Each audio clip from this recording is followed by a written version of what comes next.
Straight to business, then. She circled him, making her approach. She wanted to capture a picture of his face in her mind. It would be very helpful later, once things were properly underway.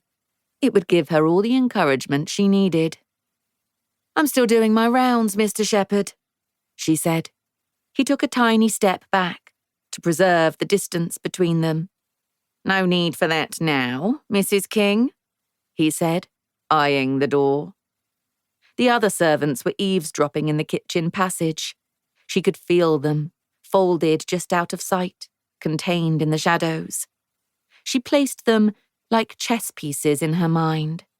The chauffeur and the groomsman in the yard, the housemaids on the back stairs, cook in the pantry, entirely agitated, twisting her handkerchief into indignant knots.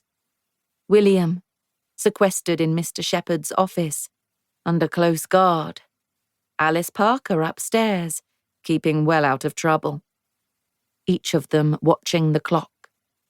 The entire house was waiting, motion suspended. "I never leave my work half finished, Mr. Shepherd," she said, as she slid round him. "You know that." And she made for the door. She saw figures scattering, ducking into pantries and offices. Her boots echoed hard on the flagstones.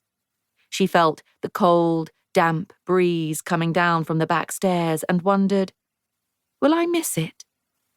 The chill, the unforgiving scent of carbolic on the air.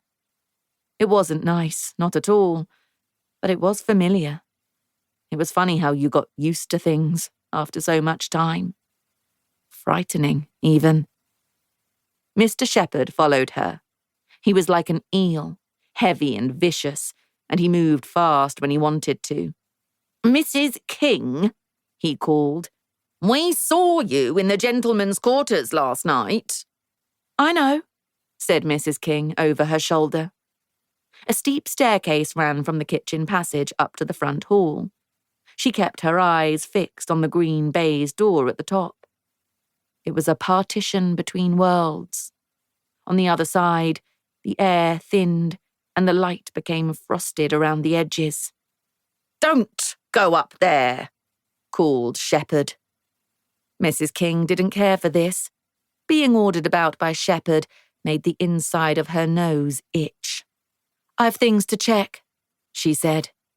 He continued to follow, sending a tremor through the staircase.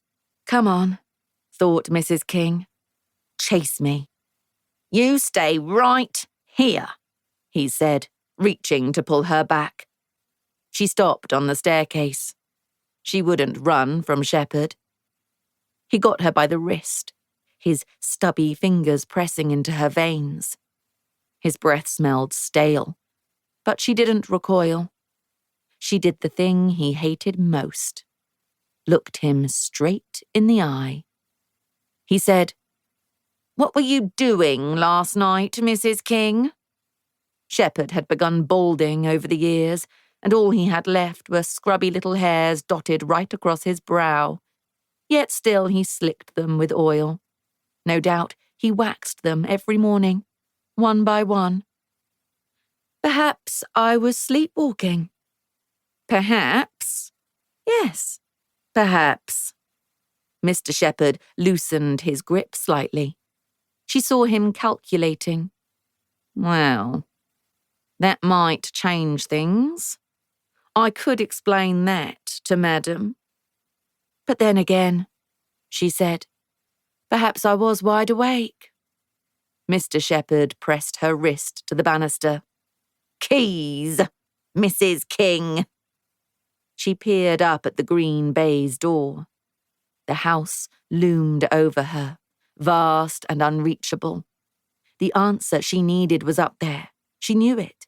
Hidden or sliced into bits, but there, somewhere, waiting to be found.